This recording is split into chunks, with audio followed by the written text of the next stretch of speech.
cordial saludo. Bienvenidos a este espacio de aprendizaje. Ante la coyuntura por el COVID-19, vamos a explicar cómo se puede aplicar la ecuación del riesgo en la práctica. Recordemos que dentro de la gestión del riesgo de desastres, una epidemia se cataloga como una amenaza. En la actualidad, vemos que está impactando al mundo entero sin distinción, a la sociedad y a las empresas por igual. Hagamos memoria de los conceptos claves de la gestión del riesgo de desastres. ¿Qué es amenaza? Es el peligro latente, que representa la posible manifestación dentro de un periodo de tiempo de un fenómeno peligroso de origen natural, tecnológico o provocado por el hombre, que puede producir efectos adversos en las personas, los bienes y servicios y el ambiente. ¿Qué es vulnerabilidad? Es la susceptibilidad o fragilidad física, económica, social y ambiental o institucional que tiene una comunidad de ser afectada o de sufrir efectos adversos en caso de que un evento físico peligroso se presente. ¿Qué es riesgo? Son los daños o las pérdidas potenciales que pueden presentarse debido a los efectos de eventos físicos peligrosos en un periodo de tiempo específico. Por consiguiente, el riesgo de desastre se deriva de la combinación de la amenaza y la vulnerabilidad. Ahora sí, vamos a ver la ecuación del riesgo. Esta ecuación sirve para valorar el nivel o grado de riesgo potencial que tiene una persona o entidad frente a los diferentes escenarios de riesgo posibles, con el fin de luego poder tomar acciones de reducción o mitigación del riesgo de acuerdo al nivel de probabilidad y de impacto o consecuencias que pueda tener el mismo en caso de materializarse. Ahora tomaremos como ejemplo el COVID-19 para hacer un ejercicio. La R de riesgo va a ser el resultado del ejercicio que vamos a hacer y nos arrojará el nivel o el grado de riesgo que podamos tener frente a esta pandemia. Es así que la amenaza, en este caso, es el COVID-19. Como vimos con anterioridad en el concepto de riesgo, deben estar presentes tanto la amenaza como la vulnerabilidad para que exista el riesgo. Si una de estas opciones falta, no habría riesgo, pues cualquier factor multiplicado por 0, su resultado es igual a 0. Eso lo aprendimos en matemáticas cuando vimos las propiedades de la multiplicación. Por lo que la vulnerabilidad en este caso son las personas, quienes se contagian del virus y presentan los síntomas, siendo la neumonía uno de los más graves y el choque séptico de la infección. Entonces, ya tenemos la amenaza que es el COVID-19 y que en Colombia también se está afrontando.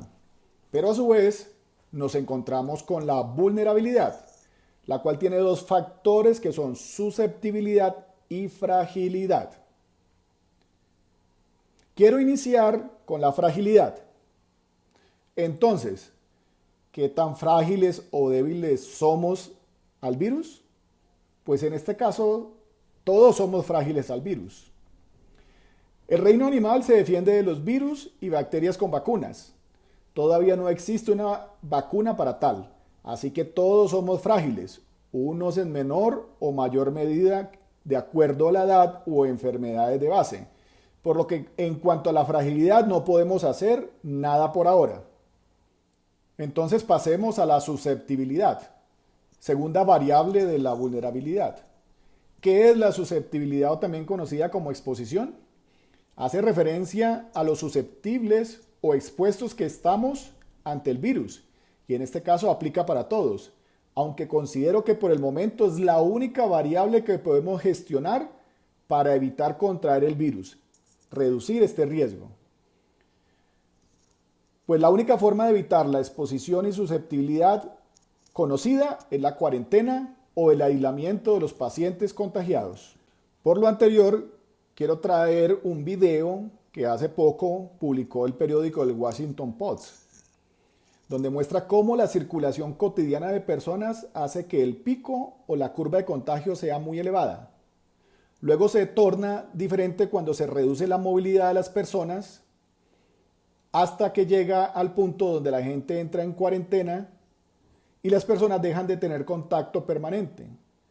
logrando de esta forma que el pico de contagio y la curva se aplane de una forma considerable y de más fácil manejo para los organismos de salud, evitando que se desborde la capacidad de los servicios de atención médica.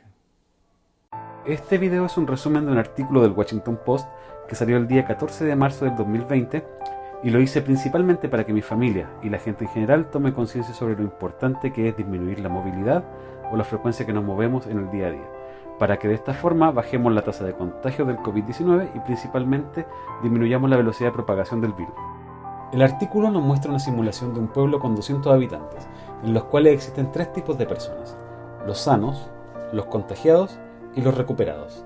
Esta simulación no contempla las muertes y además propone que los recuperados no se vuelvan a enfermar. En el primer caso, todos los habitantes del pueblo se mueven libremente. El problema está en este punto: una gran cantidad de enfermos que requerirán distintos tipos de atención al mismo tiempo. Este es el peor escenario y es el que hay que evitar a toda costa. No hay sistema de salud en el mundo que aguante este caso.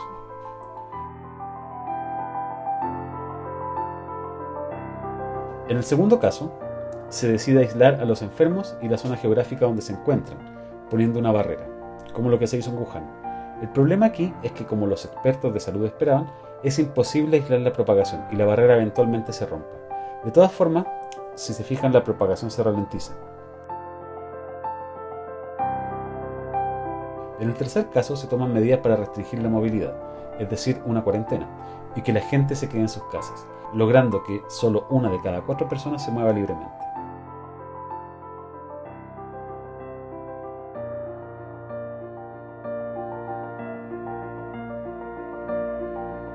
Y en el último caso se extreman las medidas y se logra que la gente efectivamente se quede en sus casas, logrando que solo una de cada 8 personas se movilice.